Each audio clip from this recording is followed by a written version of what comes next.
Politics में कुछ भी परमानेंट नहीं होता, कुछ भी रूल आउट नहीं किया जा सकता, कुछ भी रूल इन नहीं किया जा सकता।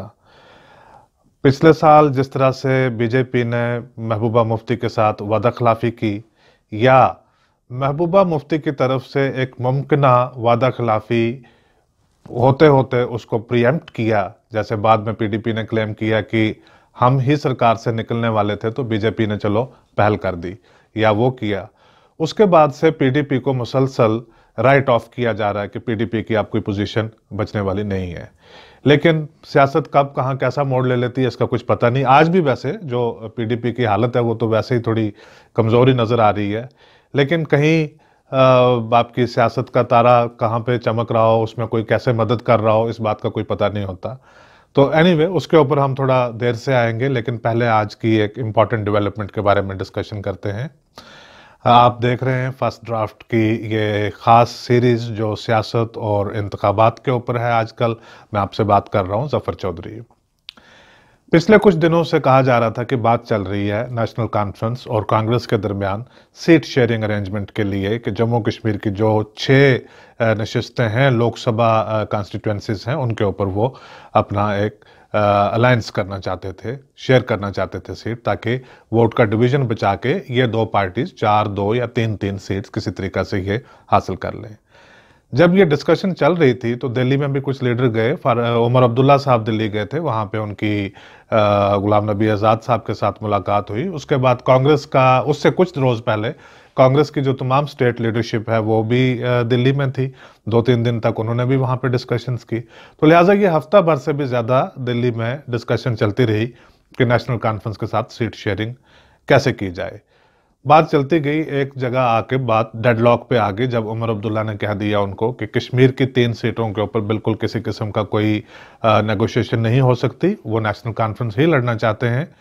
और अब बात है जहां तक जम्मू की 2 सीट्स की और लद्दाख की, उसमें भी उन्होंने कहा कि सिर्फ 2 सीट्स के ऊपर बात कर सकते हैं, एक ये उधमपुर डोडा वाली और एक लद्दाख वाली, क्योंकि जम्मू में तो नेशनल कॉन्फ्रेंस ने फॉर्मर चीफ सेक्रेटरी BR कुंडल उनको पहले ही इनफॉर्मल तरीके से अनाउंस भी कर रखा था, बल्कि फारूक अब्दुल्ला उनको साथ लेकर जगह जगह 2-3 छोटी छोटी मीटिंग जलसे वगैरह यहाँ किए भी हैं उन्होंने जम्मू में, जिससे बड़ा वाज़ेह जाहिर किया उन्होंने कि कुंडल ही नेशनल कॉन्फ्रेंस के यहाँ से कैंडिडेट होंगे।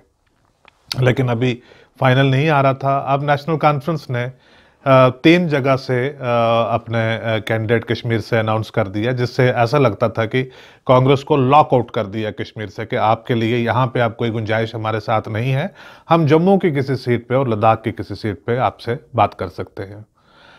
आज गुलाम नबी आज़ाद, अंबिका सोनी तशरीफ़ लाए जम्मू में, फारूक अब्दुल्ला साहब के साथ उनकी मीटिंग हुई।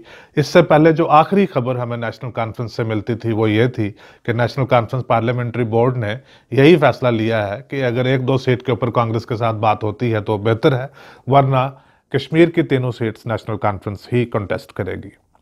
और आखिरी फैसला फिर भी उन्होंने गुंजाइश छोड़ दी, एक आखिरी फैसला उन्होंने फारूक अब्दुल्ला साहब पे छोड़ दिया कि आप देखिए पार्टी के इंटरेस्ट में और वोट डिवाइड ना हो उसके इंटरेस्ट में किस तरह से कांग्रेस के साथ फाइनल बात की जा सकती है।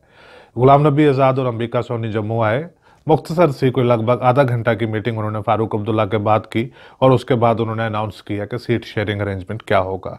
यानी कल तक ऐसे लग रहा था कि कांग्रेस को बिल्कुल उन्होंने स्पेस जो है नेगोशिएशन की कांग्रेस के लिए श्रिंक कर दी है।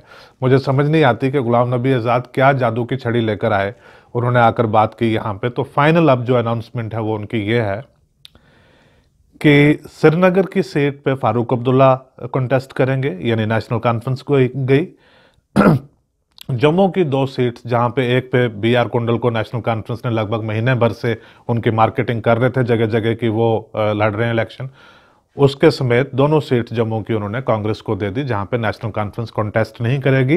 नेशनल कॉन्फ्रेंस अपने कार्डर्स को, वोट्स को मोबिलाइज करके कांग्रेस की सपोर्ट करेगी। तो लिहाजा कांग्रेस को मिल गई क्लीन कॉन्टेस्ट के लिए 2 सीट्स जम्मू में, and National Conference has nothing to do here. National Conference will just support Congress here, और National Conference will have to ensure that Congress candidates win. इस तरह से उनको मदद करनी पड़ेगी, तभी जाकर वो अलायंस के फराइज अदा किए जा सकते हैं। अब जहां तक कश्मीर की बकाया 2 सीट्स का सवाल है, साउथ कश्मीर और नॉर्थ कश्मीर। नॉर्थ कश्मीर इस वक्त पीडीपी के पास है। मुजफ्फर हुसैन बेग वहां के मेंबर पार्लियामेंट हैं। पता नहीं बेग साहब अभी पीडीपी में हैं या नहीं है, लेकिन लोकसभा के कागजात में वो पीडीपी के रिप्रेजेंटेटिव हैं नॉर्थ कश्मीर से। साउथ कश्मीर की सीट 2016 से खाली है। इन दो सीट्स के ऊपर एनसी और कांग्रेस में यह तय पाया गया है कि यहाँ पे एक इनका फ्रेंडली कॉन्टेस्ट होगा। तो फ्रेंडली कॉन्टेस्ट इलेक्शन में क्या होता है, ये तो वो दो दोस्त ही जाने जो जाकर वहाँ पे आखिर में इलेक्शन लड़ेंगे। कहने का मतलब ये है कि यहाँ पे नेशनल कॉन्फ्रेंस का कैंडिडेट और कांग्रेस का कैंडिडेट दोनों आमने सामने होंगे। फ्रेंडली से वो ये तासर देना चाहते हैं कि अगर हार गए तब भी हमारी जीत, अगर जीत गए तब भी हमारी जीत, यानी एक दूसरे के खिलाफ उस तरह से नहीं है। ये तो कोई 6 सीटें या 2 सीटें पार्लियामेंट में कितना मानी रख लेंगी वो अलग बात है, लेकिन जम्मू कश्मीर की सियासत में आप किस तरह से नेगोशिएट कर रहे हैं उसमें आप एनसी और कांग्रेस दोनों एक दूसरे के खिलाफ लड़ रहे होंगे। अब रह गई बात छठी सीट की, जो है लद्दाख की सीट। वहां पे अभी भी कोई भी फैसला नहीं ले पा रहा है, ना कांग्रेस फैसला ले पा रही है, ना पीडीपी फैसला ले पा रही है, और ना बीजेपी जिन्होंने पिछली मर्तबा वो सीट वहां से जीती थी, अभी किसी भी पार्टी का वहां से फैसला नहीं है। तो Ladakh is out of discussion at the moment. अब शुरुआत मैंने जो जिक्र किया था पीडीपी का और महबूबा मुफ्ती का कि कहीं ना कहीं शायद उनकी सियासी किस्मत का तारा वो किसी जगह चमक रहा है या कोई मदद कर रहा है कि उनका भी कुछ सिचुएशन बेहतर हो जाए। वैसे तो रियासत के जो सियासी हालात हैं वो इसी किस्म के हैं कि जम्मू में बीजेपी गेन करे, और जिस तरह से बीजेपी की गवर्नमेंट सेंटर से कश्मीर में जिस तरह से इकदामात उठा रही है और उनको उनके रिएक्शन में जिस तरह से पीडीपी सड़कों के ऊपर उतरी हुई है, जैसे जमात इस्लामी के जो लीडरशिप है उनको तो गवर्नमेंट ने अरेस्ट किया हुआ है, जेल्स में डाला हुआ है, लेकिन उनके डिफेंस में पीडीपी बाकायदा तौर के ऊपर डिस्ट्रिक्ट लेवल पे, ब्लॉक लेवल पे, तहसील लेवल पे हर रोज कोई ना कोई उनका प्रोग्राम, एहतजाज, प्रोटेस्ट जरूर होता है। तो लिहाजा एक माहौल उन्होंने वहां पे कश्मीर में कि पीडीपी ही इस डिफेंस में वहां पे इस वक्त आई हुई है। अब जब एनसी और कांग्रेस दोनों ये सो कॉल्ड फ्रेंडली कॉन्टेस्ट करेंगे साउथ कश्मीर में भी और नॉर्थ कश्मीर में भी, उसमें फिर बहुत सारे चांसेस वहां से बन जाते हैं कि इनके वोट के डिवीजन के बीच पीडीपी के शायद कुछ बेहतर हालात बन सकते हैं साउथ कश्मीर में या नॉर्थ कश्मीर में या दोनों कॉन्स्टिट्यूंसी में। So PDP, my point is that stands better prospect. जितने प्रॉस्पेक्ट्स पीडीपी के कल थे या परसों थे, उससे आज के इस नेशनल कॉन्फ्रेंस और कांग्रेस के सीट शेयरिंग अरेंजमेंट के बाद पीडीपी के अब प्रॉस्पेक्ट्स थोड़े सारे बेटर हो रहे हैं।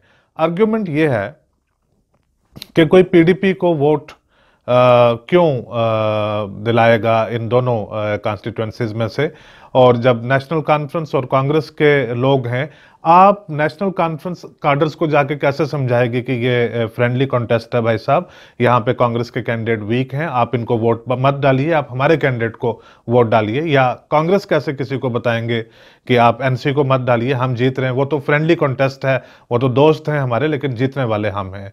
ऐसा नहीं होता। ये जो जैसे रेस्ट ऑफ इंडिया में इलेक्शंस होते हैं लोकसभा के, जम्मू कश्मीर में उस तरह से नहीं होते। ये माइक्रो लेवल के ऊपर बात आ जाएगी।